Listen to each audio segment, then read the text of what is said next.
Harry and the Lady Next Door by Jean Zion. Pictures by Margaret Bloy Graham. Chapter 1. The Party. Harry was a white dog with black spots. He loved all his neighbors, all except one. He did not love the lady next door. The lady next door sang. She sang high and loud. When she sang, Harry's ears hurt. She sang higher than the peanut whistle. When she sang, the peanut man put his hands over his ears. She sang louder than the siren on the fire engine. When she sang, the firemen put their hands over their ears.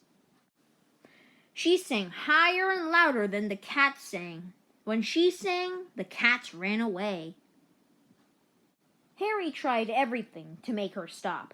He howled under her window. His friends howled too. But it did not do any good. The lady next door went on singing. She sang higher and louder than ever. One day, Harry's family gave a party. They invited the lady next door. She came with her music. When she started to sing, Harry almost bit her leg, but he bit the leg of the piano instead. The family sent Harry out of the room. "You are a bad dog," they said. Harry just wagged his tail. As he walked to the door, some people said, "Poor Harry," but others whispered, "The lucky dog." When Harry pushed the door open, the wind blew in. It blew the pages of music off the piano. They blew all around the room. Everyone tried to catch the music, but no one could. The pages blew out the door and into the garden. They blew over the fence and up into the trees. Harry caught some of the pages, but he did not bring them back. He ran away with them. Chapter 2. Harry's First Try. He ran until he came to a quiet spot. He dropped the music and lay down. Soon he fell asleep. In a little while, something woke Harry up. All around him were cows mooing. They mooed very low notes. Harry listened. He thought the cows made beautiful music. He had never heard anything so soft and low. He wished the lady next door would sing like the cows. Suddenly, Harry had an idea. He rounded up all the cows. He barked at their heels. Down the road they went. Harry barked and the cows mooed. They ran on and on. They ran down the main street of town. They passed the school, the library, and the firehouse. Harry's family called the man who owned the cows. He came and took them home. That night, Harry slept in the doghouse. Chapter 3. Harry's Second Try. The next day, the lady next door sang some more. Harry's ears hurt more than ever.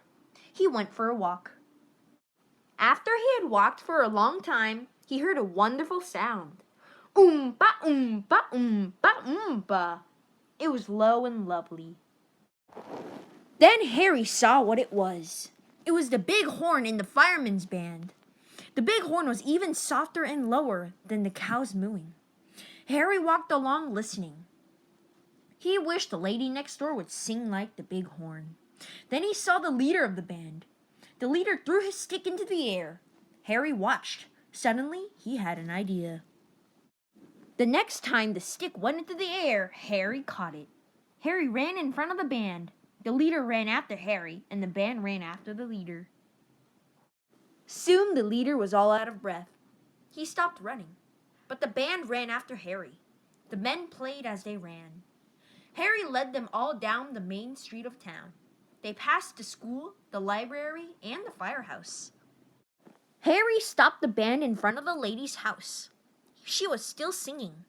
The big horn player played even softer and lower than before. He blew and blew and blew right under her window, but it did not do any good. The lady next door went on singing. She sang higher and louder than ever. When the leader got there, he had Harry's family with him. Harry gave the stick back.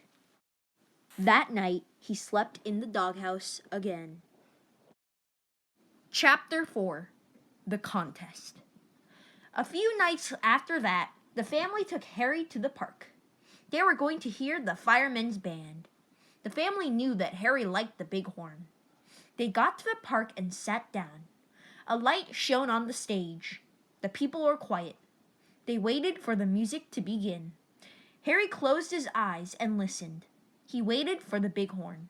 He waited for the soft, low notes. But the low notes never came. Instead, a man came out. "Good evening, friends," he said. "The band will not play tonight. The bighorn player is all out of breath. Instead, we shall have a singing contest, and here are the ladies who will sing." Everyone clapped when the ladies came out. On the end of the line was the lady next door. Harry took one look and ran off. He was almost out of the park when he heard something. Blarp, blarp, blarp, blarp. It was low and beautiful. Harry stopped and listened. It was even softer and lower than the cows and the bighorn. He wished the lady next door would sing like this. Then he saw where the sound came from. It came from inside a watering can. Suddenly, Harry had an idea. He took the handle of the can in his mouth. Then he ran with it. When he got back to the bandstand, he walked quietly up the stairs. The lady next door was singing. Harry put the watering can on the floor behind her.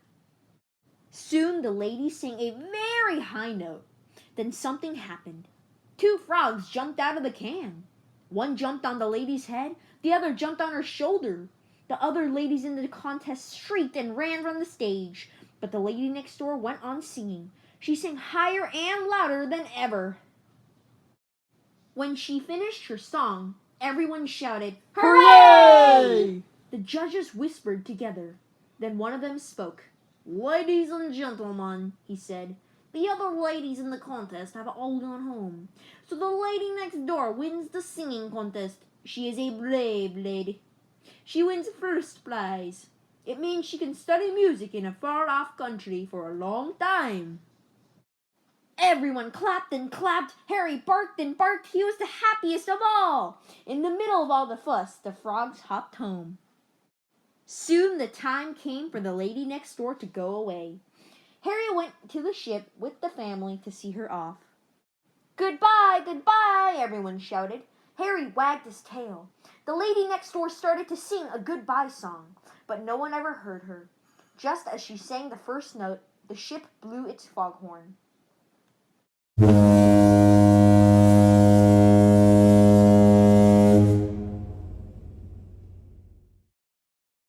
It was a deep, low, wonderful sound. As the ship moved away from the dock, other boats blew their foghorns too. Harry thought it was the most beautiful goodbye song he had ever heard.